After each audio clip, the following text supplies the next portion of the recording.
C'est parti pour les demi-finales des playoffs. Ce vendredi et samedi soir, les Ducs sont à Briançon pour défier les Diables Rouges. L'équipe de Luciano Basile, ici en blanc, ne leur a pas beaucoup réussi en saison régulière. Les Ducs s'étaient inclinés 5-2 à Briançon lors de la 8e journée, puis 5-3 à Angers. De son côté, Briançon vient de se qualifier facilement en demi-finale en battant Morzine 3-0 sur des scores assez larges, 5-2, 4-1, puis 5-2. Les deux parties s'annoncent donc évidemment périlleuses. Ce jeudi soir à 22 h, les Angevins ont pris le départ, direction les Alpes. 12 heures de bus pour une arrivée en tout début de matinée à Briançon, située à 1400 mètres d'altitude. Alors c'est vrai qu'on avait la possibilité de partir hier soir, donc mercredi soir, mais après concertation avec le préparateur physique Cyril et puis Victor le kiné, on s'est aperçu que l'altitude pesait sur les jambes à partir du 2e et du 3e jour. Donc on est parti au dernier moment pour justement pas avoir les méfaits de l'altitude lors du deuxième match. Bon, au moins on sait déjà qu'il y a une bonne ambiance. Sachez que les Ducs sont partis avec Jonathan Bellemare. Il va purger ce vendredi son 3e match de suspension, mais il pourra ensuite jouer dès samedi. Quant à Éric Fortier, retenu pour un problème familial, il pourrait peut-être rejoindre ses coéquipiers samedi. Les Ducs sont également partis avec une personne supplémentaire, Olivier Molia d'Angers 7. Dès le retour, il nous fera vivre le déplacement à Briançon.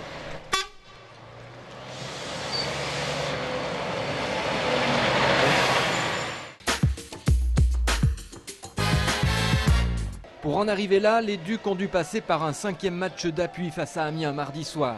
Et après leurs 2 défaites, à Amiens, entaché de nombreuses tensions pendant les rencontres, on pouvait craindre une soirée difficile. Une soirée qui s'est jouée en 3 actes.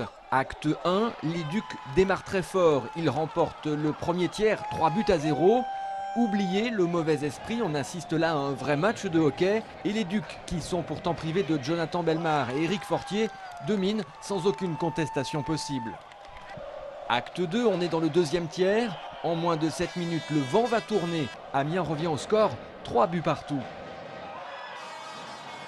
Quand j'ai regardé les joueurs, moi, j'ai vu quand même le visage qui était vraiment déterminé et ça a aidé à garder la confiance aussi à moi.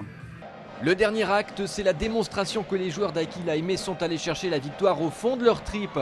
Martin Lacroix, suivi par Hermany Widman et Thomas Baluch, relance les Ducs. Amiens ne suit plus.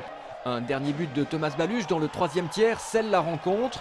Victoire assurée, 7-3, mais ce n'est pas une fin en soi. Vous allez faire la fête ce soir? Fête, non. Pourquoi? La saison n'est pas finie, il n'y a rien à fêter. On a gagné une série, on n'a pas gagné un championnat ou quoi? Mardi soir, à l'issue de leur qualification, les Ducs étaient déjà tous tournés vers Briançon. Raisonnablement, la partie s'annonce des plus compliquées. Les Diables Rouges ont largement dominé la saison régulière et les joueurs de Luciano Basile se reposent depuis une semaine. Eux ont remporté leur quart de finale en seulement 3 matchs. On veut leur donner du fil à retordre. On veut revenir à Angers avec une victoire, d'aller chercher une victoire là-bas, puis revenir ici devant nos fans, puis essayer de mêler les cartes et tout ça. Il n'y a pas de problème. Le championnat est de plus en plus serré, tout peut arriver. Ce qui est sûr, c'est que ce week-end, les Ducs vont avoir besoin de toute leur science du lancer pour battre Briançon. Voici 4 types de lancers en compagnie de 4 gâchettes de l'équipe. Donc c'est un lancer en transfert de poids, c'est-à-dire qu'on met le palet loin derrière nous et on balaye la glace tout en faisant un transfert de poids. Donc on le fait généralement quand c'est un shoot assez puissant et quand on a un peu plus de temps. Et c'est assez précis.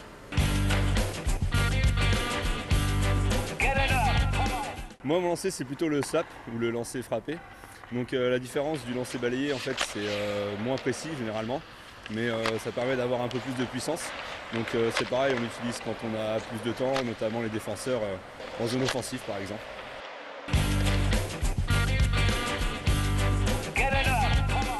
Moi c'est le lancer du poignet. C'est un lancer qui est un petit peu plus fort que celui balayé, puis un petit peu moins fort mais plus précis que le lancer frappé. On utilise ça surtout, c'est le lancer je crois qu'on utilise le plus durant une partie. Techniquement, c'est vraiment une motion du poignet avec un petit transfert de poids aussi, mais ça demande beaucoup de pratique si on veut le faire en patinant.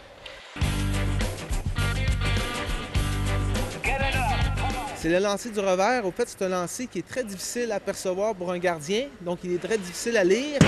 Et c'est vrai qu'en match à haut niveau, pour mettre le palet au filet, des fois, on n'a pas d'autre solution que d'utiliser ce lancer qui est très peu utilisé, mais très dangereux également. Au lancer du revers, un gardien n'est jamais trop prêt à recevoir ça. Il est toujours surpris et ça crée souvent de bons rebonds. Et quand ça marche, Simon est très content. Voilà, c'était les 4 lancers. C'est fini.